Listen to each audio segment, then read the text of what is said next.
Hey, it's me, Brooks. Thanks for joining me on Heal This today.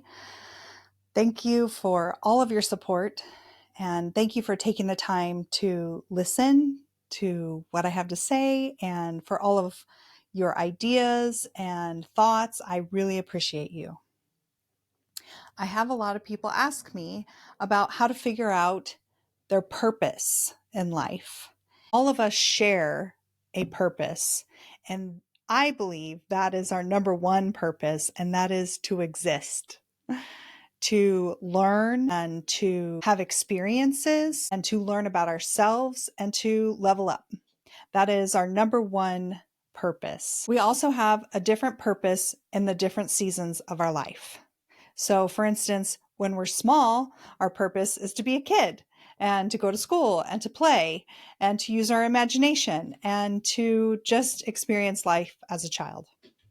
As we get older, we are continuing to learn, and maybe it's a different level of learning, but we're continuing to learn about ourselves. So our purpose is always going to change, even if we have children and our purpose is to be a parent.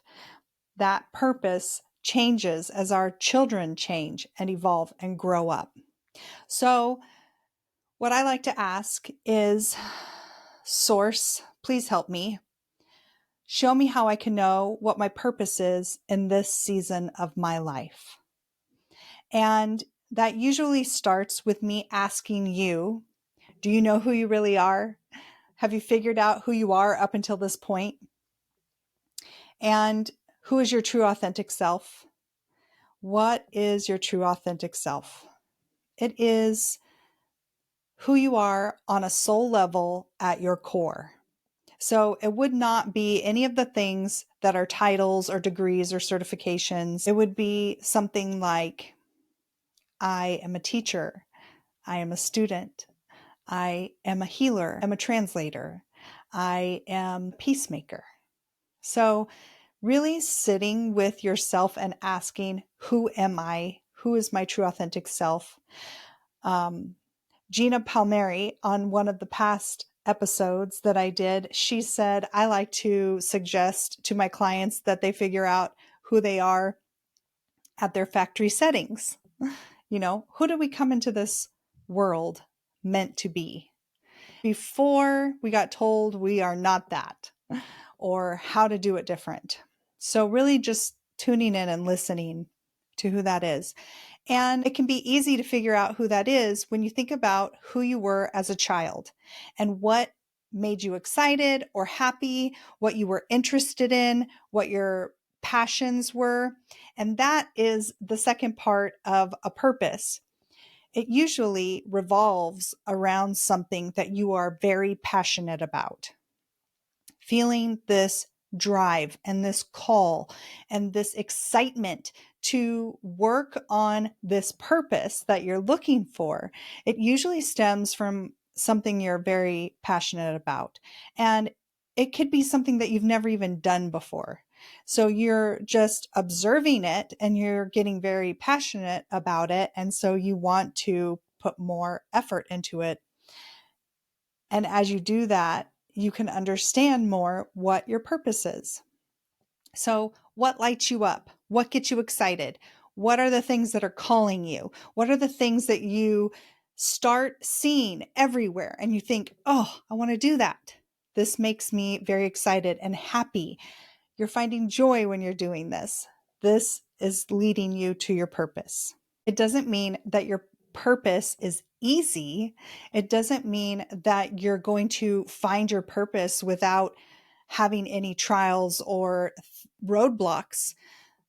That might actually mean you're going in the right direction, but it will bring you joy. It will bring you fulfillment and happiness. So all of those things are leading us to our purpose, and figuring out what you're passionate about is one of the key ingredients to figuring out what your purpose is in this season of your life. Sometimes we have to go with the call.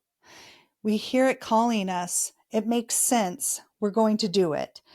But it doesn't feel like that is my purpose. Maybe in the process of finding our purpose, We feel very strong about going into a field that we've never gone into before. And so we feel like, okay, is this my purpose? Well, maybe not, but it's going to get us to where we need to go to get to the purpose. Does that make sense? I will use myself as an example because, why not? When I was trying to figure out what to do after I had gotten a divorce and had to change jobs, I really felt inspired to do intuitive work where I was using energy work and body readings to help people understand what was blocking them and then have the ability to coach them through those problems.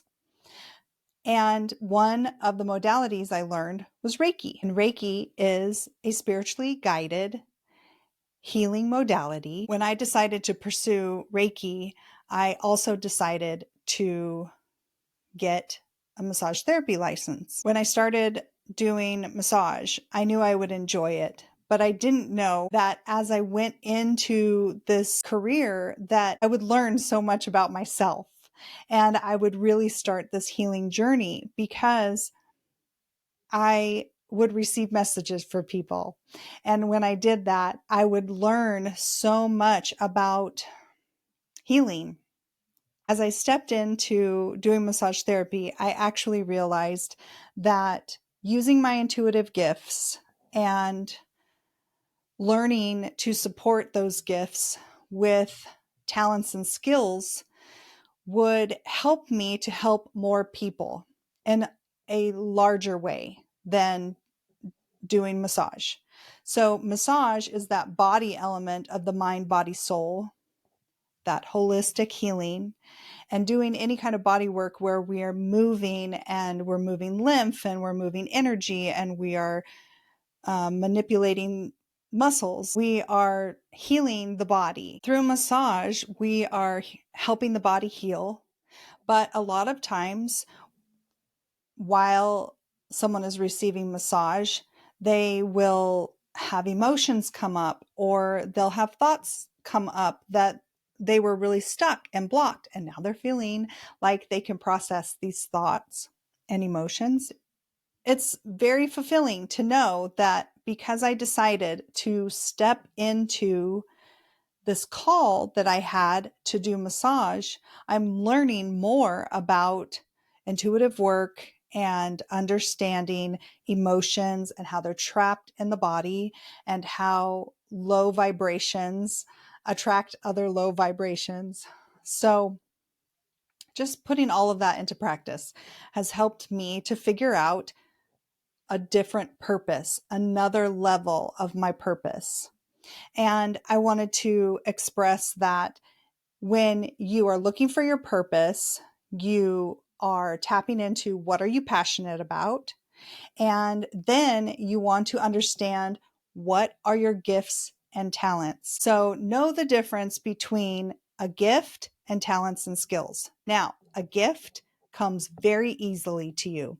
It's almost effortless. It's something that you do and people say, "Oh my gosh, that's an amazing gift you have." And that's because not everybody has that gift. Everybody has at least one gift. Everybody's gifts are different. And I have come to learn and appreciate so many gifts that people have. I'm always really excited when we figure out a gift that somebody has. And a skill or a talent is something that you have to work at to get. And pretty much anyone could learn it.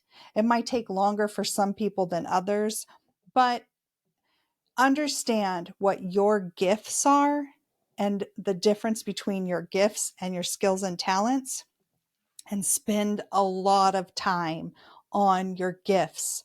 Practice your gifts. Now, that doesn't mean don't spend any time on your skills and talents. I'm just saying that your gifts are what are going to help you always towards your purpose. And your talents and your skills are going to support the gift that you have. And you might have multiple gifts. And if you do, you're so stinking lucky. So really focus on what those gifts and skills and talents are and the difference between them all.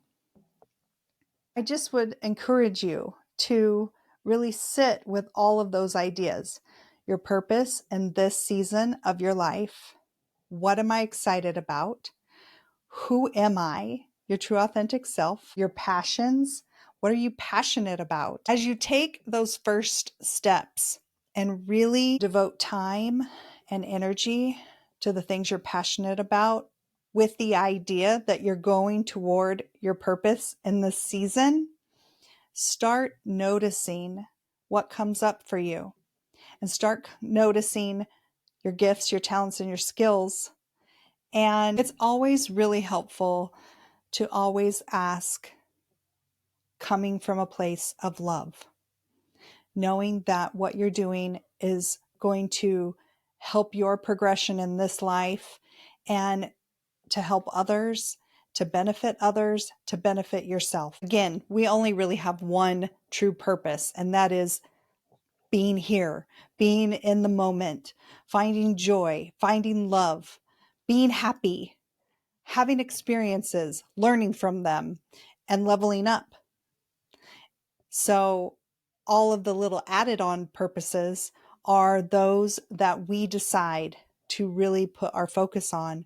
And hopefully it's something that you're really passionate about. That leads to your purpose. And one purpose usually leads to the next purpose. So we don't want our purposes to run out. Just remembering that if you have a moment where there's a little bit of a downtime or you feel a little lost maybe, or not understanding what your purpose is, maybe the purpose is to just rest or take some time to reflect on yourself or spend some time with people you haven't visited in a little while, or journal or meditate, right? So just remember that if you're not always fulfilling something, maybe there is purpose in just being.